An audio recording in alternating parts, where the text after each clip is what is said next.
Assalamualaikum warahmatullahi wabarakatuh. Saya Ani Prihatini dengan NIM 28920500093 dari Prodi Manajemen Fakultas Ekonomi dan Bisnis Universitas Pancasakti Bekasi. Pada kesempatan kali ini saya akan menyampaikan materi tentang pasar persaingan tidak sempurna, pasar input dan eksternalitas. Video kali ini saya buat dalam rangka performan tes UAS pada mata kuliah Pengantar Ekonomi Mikro dengan dosen pengampu Ibu Eka Putri SPD MPDE. Dalam sistem jual beli ada yang namanya produsen dan konsumen. Tempat bertemunya produsen dan konsumen ini adalah pasar. Seiring dengan perkembangan zaman, pasar pun ada bermacam-macam. Ada pasar persaingan sempurna dan ada pasar persaingan tidak sempurna. Kali ini saya akan membahas tentang pasar persaingan tidak sempurna. Apa pengertian dari pasar persaingan tidak sempurna ini? Pasar persaingan tidak sempurna menggambarkan situasi di mana penjual atau pedagang dalam suatu pasar lebih sedikit dibandingkan pembeli. Penjual berhak atas penjualan produk tertentu dan hanya merekalah yang boleh atau mampu menjual produk dengan jumlah yang terbatas. Adanya hal jumlah penjual yang lebih banyak menjadikan penentuan harga pokok di pasar terjadi ketidakseimbangan. Lalu apa ciri-ciri dari pasar persaingan tidak sempurna? Yang pertama, ketidakseimbangan antara penjual dan pembeli. Yang kedua, penjual menentukan harga. Yang ketiga, sulit untuk masuk ke dalam pasar. Yang keempat, tidak ada barang pengganti. Lalu apa kelebihan dari pasar persaingan tidak sempurna ini? Yang pertama, produk yang dijual berkualitas unggul. Yang kedua, keuntungan yang lebih besar. Yang ketiga, bebas biaya produksi. Yang keempat, mendorong inovasi produk. Lalu ada kelebihan, pasti ada kekurangan. Nah, kekurangan dari pasar persaingan tidak sempurna ini adalah yang pertama, permainan harga. Yang kedua, sedikit alternatif. Yang ketiga, diskriminasi harga. Yang keempat, eksploitasi konsumen. Lalu, jenis-jenis pasar persaingan tidak sempurna ini apa saja ya? Pasar persaingan tidak sempurna ini ada 3 macam, yaitu 1. Pasar monopoli, yang kedua pasar oligopoli, yang ketiga pasar monopolistik. Yang pertama, pasar monopoli. Monopoli adalah kondisi di mana terdapat satu penjual dan banyak pembeli dalam pasar. Penjual mempunyai kekuatan besar, dikenal oleh masyarakat luas dan modal yang besar. Keberadaan modal yang besar menyulitkan kompetitor baru untuk memasuki pasar. Penjual biasanya akan menetapkan hak paten atau hak cipta, serta hak eksklusif terhadap produk dan meningkatkan kualitas melalui inovasi dalam memenuhi kebutuhan konsumen. Contoh penjual dalam pasar monopoli di Indonesia adalah PT PLN yang melayani dan menyediakan kebutuhan listrik masyarakat di seluruh Indonesia. Jenis-jenis pasar monopoli. Pasar monopoli dibedakan menjadi 2, yaitu 1. Monopoli by law. Diartikan sebagai pasar monopoli yang dikuasai oleh negara. Di dalamnya berupa cabang-cabang produk yang menguasai hajat hidup orang banyak. Yang kedua, monopoli by nature, diartikan sebagai pasar monopoli yang timbul secara alami dengan dukungan dari kondisi geografisnya. Lalu apa ciri-ciri dari pasar monopoli? Yang pertama, hanya ada satu pihak dalam industri. Yang kedua, tidak terdapat produk pengganti. Yang ketiga, sulit untuk masuk ke dalam pasar. Ada beberapa hambatan yang harus dihadapi oleh pendatang baru yang ingin masuk ke dalam pasar ini. Misalnya hambatan yang bersifat legal, timbul dari undang-undang yang menjadi pelindung. Lalu hambatan yang bersifat teknologi, di mana teknologi yang digunakan sungguh canggih dan bagus, sehingga sulit untuk ditiru oleh pihak lain. Yang ketiga, ada juga hambatan yang dari sisi keuangan, yakni modal yang harus dimiliki amatlah besar. Ciri pasar monopoli yang keempat adalah sebagai penentu harga. Lalu, untuk ciri yang kelima, iklan atau promosi tidak diperlukan lagi. Apa faktor-faktor dari pasar monopoli? Ada beberapa faktor yang mendukung terbentuknya pasar monopoli ini. Yang pertama, sumber daya yang dimiliki unik dan tidak dimiliki oleh pihak manapun. Yang kedua, modal yang besar. Yang ketiga, hasil produksi yang sangat tinggi. Dan yang keempat, undang-undang yang melindungi penguasa pasar monopoli. Lalu apa kelebihan dan kelemahan dari pasar monopoli ini? Kelebihan dari pasar monopoli adalah yang pertama, lebih mudah melakukan kontrol karena kekuasaan dipegang oleh satu pihak. Yang kedua, keuntungan yang besar karena tidak ada pesaing. Yang ketiga, bisa melakukan penelitian dan pengembangan dengan tujuan agar kekuasaan tetap terjaga. Kelemahan dari pasar monopoli sendiri adalah yang pertama, tidak adanya pilihan bagi pembeli atau konsumen karena tidak ada alternatif produk lain, sehingga mau mau tidak mau, pembeli terpaksa harus membeli produk tersebut. Yang kedua, ketidakadilan dalam pasar karena hanya satu pihak saja yang untung. Yang ketiga, pihak penguasa tidak memperdulikan pengoptimalan dan penghematan biaya produksi karena keuntungan yang melimpah. Contoh dari pasar monopoli ini sendiri adalah PLN, PDAM, PT Kereta Api Indonesia, dan lain-lain. Untuk jenis pasar persaingan tidak sempurna, yang kedua adalah pasar oligopoli. Jika monopoli hanya terdapat satu penjual, maka oligopoli terdapat beberapa penjual yang menguasai pasar dengan banyak pembeli. Kegiatan promosi masih diperlukan untuk mengenalkan produk kepada masyarakat luas serta bersaing dengan penjual lain. Persaingan yang terjadi pun cenderung sangat ketat. Bila terjadi penurunan harga oleh satu penjual, maka penjual lain akan terpengaruh dan ikut menurunkan harga supaya pembeli tidak berpaling kepada kompetitor.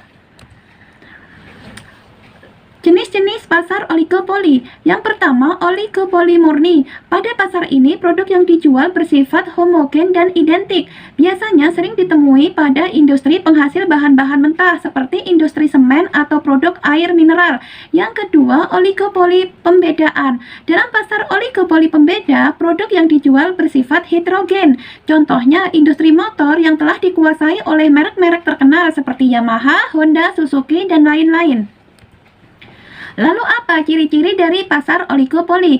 Yang pertama, menghasilkan produk homogen dan heterogen. Yang kedua, promosi dan iklan sangat diperlukan. Dikarenakan produsen lebih dari satu, maka iklan dan promosi diperlukan untuk mendapatkan pelanggan baru dan mempertahankan pelanggan lama. Yang ketiga, produsen jumlahnya sedikit. Yang keempat, kompetisi non-harga. Dalam pasar oligopoli, persaingan tidak hanya dalam harga, namun juga kualitas pelayanan dan iklan atau promosi. Yang keempat, harga cenderung konsisten. Hal ini dikarenakan adanya persaingan, maka menjaga kestabilan harga akan membuat pembeli atau konsumen tidak kabur atau memilih merek lainnya. Lalu apa kelebihan dan kekurangan dari pasar oligopoli? Yang pertama, untuk kelebihan pasar oligopoli adalah penelitian dan pengembangan produk sering dilakukan untuk menghasilkan inovasi-inovasi yang sangat menarik pembeli. Yang kedua, pembeli bebas dan leluasa memilih dan menentukan produk yang akan dibeli. Yang ketiga, efisiensi dalam produksi sangat diperlukan. Lalu kelemahan dari pasar oligopoli adalah yang pertama, menimbulkan inflasi. Yang kedua, rentan terhadap persaingan tidak sehat. Yang ketiga, rentan menimbulkan ketimpangan dalam hal pendapatan. Contoh pasar oligopoli adalah industri motor yang telah dikuasai oleh merek-merek terkenal seperti Yamaha, Honda, Suzuki, dan lain-lain. Contoh lain juga pada industri penghasil bahan-bahan mentah seperti industri semen atau produk air mineral. Untuk pasar persaingan tidak sempurna yang ketiga adalah pasar monopolistik. Pasar monopolistik terdiri dari penjual yang menjual produk identik tetapi memiliki perbedaan dari ciri khas masing-masing dari segi fungsi, manfaat, kemasan, bentuk, dan lain-lain. Jumlah penjual pada pasar ini tidak terbatas dan dapat dimasuki dengan mudah oleh kompetitor baru. Inovasi dan promosi menjadi penentu dalam kesuksesan penjualan produk. Ciri-ciri dari pasar monopolistik adalah yang pertama memiliki jumlah produsen yang sangat banyak. Yang kedua adanya diferensi produk. Yang ketiga masing-masing produsen bersaing dari segi kualitas, harga, serta cara pemasaran produk mereka. Yang keempat produsen bebas untuk keluar dan masuk ke dalam pasar. Lalu apa kelebihan dari pasar monopolistik? Yang pertama, banyaknya produsen dalam pasar sehingga konsumen memiliki banyak alternatif produk. Jika produk yang biasa dibeli konsumen tidak tersedia, konsumen dapat dengan mudah memilih produk serupa dari produsen yang berbeda. Selain itu, konsumen dapat menentukan pilihan produk sesuai dengan utility-nya atau kepuasan masing-masing dari konsumen tersebut. Yang kedua, produsen dapat bebas keluar dan masuk pasar karena tidak ada hambatan yang berarti. Tidak ada barrier of entry. Yang ketiga, banyak inovasi yang dapat dilakukan mulai dari proses produksi atau mengembangkan cara baru untuk menarik konsumen. Lalu apa kekurangan dari pasar monopolistik? Banyaknya produsen dalam pasar membuat persaingan yang ketat. Dalam pasar monopolistik, beberapa perusahaan besar akan memiliki pangsa pasar yang dominan, bisa mencapai 30-40%. Kemudian sisanya dipegang oleh banyak perusahaan-perusahaan kecil. Contohnya pangsa pasar air mineral kemasan di Indonesia didominasi oleh Aqua, hampir 90% pada tahun 2008, kemudian 10% sisanya dipegang oleh perusahaan lainnya. Kekurangan yang kedua adalah karena produsen harus selalu mengembangkan inovasi agar dapat bersaing, akan muncul biaya inovasi yang akhirnya akan dibebankan kepada konsumen melalui harga produk. Yang ketiga, besarnya biaya persaingan yang harus dikeluarkan seperti iklan dan insentif. Terkadang beberapa iklan justru tidak tepat sasaran sehingga menghabiskan biaya yang cukup besar. Biaya insentif seperti bonus produk lain juga akan menimbulkan biaya tambahan. Contoh pasar monopolistik banyak kita temui pada kehidupan sehari-hari seperti produk sampo, sabun, TV, sepatu, air mineral, dan lain-lain.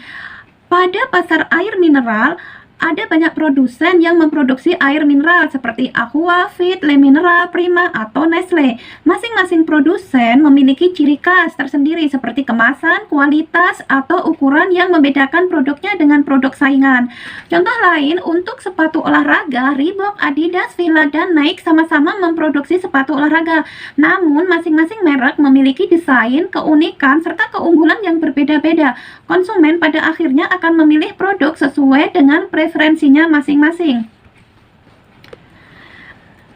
Yang selanjutnya akan saya bahas tentang pasar input.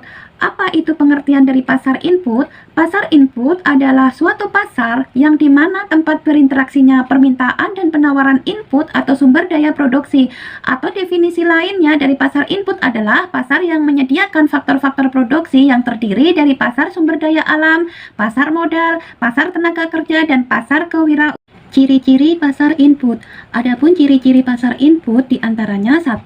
Pasar ini wujudnya kegiatan, tidak berwujud fisik. 2. Di pasar ini permintaan dan penawaran dilakukan dalam jumlah besar. 3. Jenis dari penawaran dan permintaan sesuai dengan produk yang dihasilkan. 4. Penawaran faktor produksi dapat berupa monopoli sementara permintaan sifatnya kolektif. Lalu jenis-jenis dari pasar input. Yang pertama, pasar sumber daya alam. Yang kedua, pasar sumber daya manusia atau tenaga kerja. Yang ketiga, pasar faktor produksi modal. Yang keempat, pasar faktor produksi kewirausahaan atau skill. Untuk yang pertama, pasar faktor produksi alam. Pasar faktor produksi alam adalah pasar yang memperjualbelikan faktor produksi alam seperti misalnya tanah, bahan tambang, dan tumbuhan. Yang kedua, pasar sumber daya manusia atau tenaga kerja. Faktor produksi tenaga kerja adalah semua tenaga kerja baik jasmani maupun rohani serta terdidik atau tidak terdidik, atau sering disebut dengan sumber daya manusia yang melakukan kegiatan produksi barang atau jasa. Sumber daya manusia yang berkualitas akan dapat meningkatkan produktivitas. Tenaga kerja yang akan digunakan dalam proses produksi pada suatu perusahaan selalu mengalami peningkatan sesuai dengan peningkatan jumlah penduduk. Bisa digambarkan dengan kurva pada pasar faktor produksi tenaga kerja. Digambarkan kurva sebagai berikut, yang mana dari gambar terlihat bahwa kurva penawaran tenaga kerja selalu bertambah sesuai dengan laju pertumbuhan penduduk, sehingga kurva penawaran bergeser ke kanan menjadi SS seiring dengan ditemukannya teknologi baru pada kurva permintaan tenaga kerja. Pertambahan penawaran lebih besar daripada permintaan, sehingga upah yang diberikan mengalami penurunan dari W menjadi W1.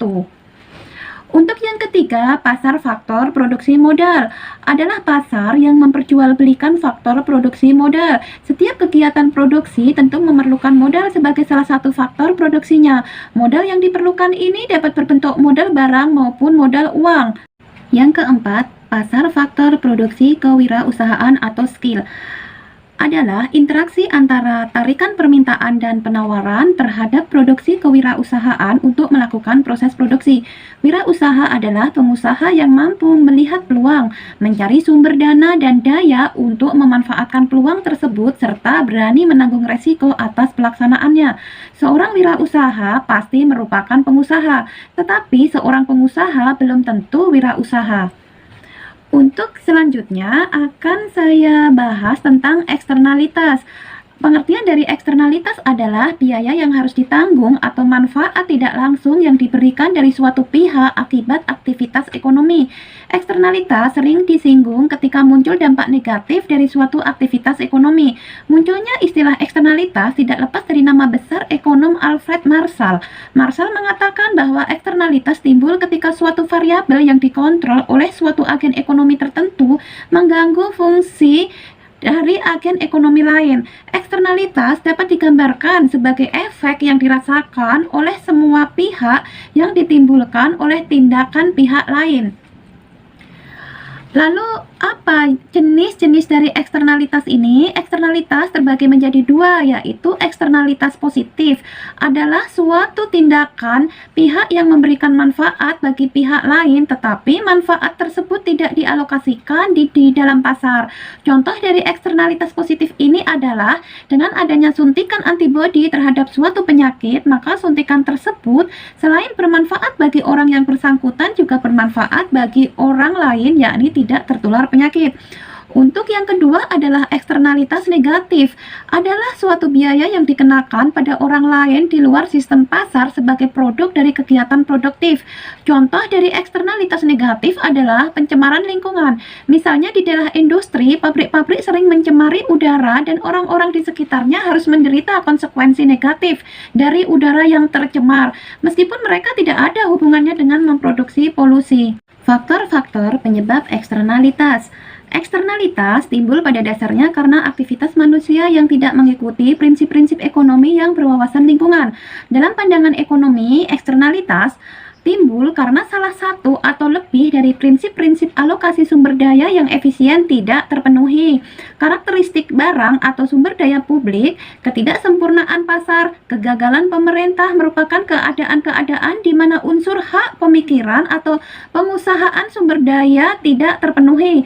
Sejauh semua faktor ini tidak ditangani dengan baik, maka eksternalitas dan ketidakefisienan ini tidak bisa dihindari. Demikian materi dari saya tentang pasar persaingan tidak sempurna, pasar input, dan eksternalitas. Semoga bisa menjadi ilmu yang bermanfaat. Terima kasih. Wassalamualaikum warahmatullahi wabarakatuh.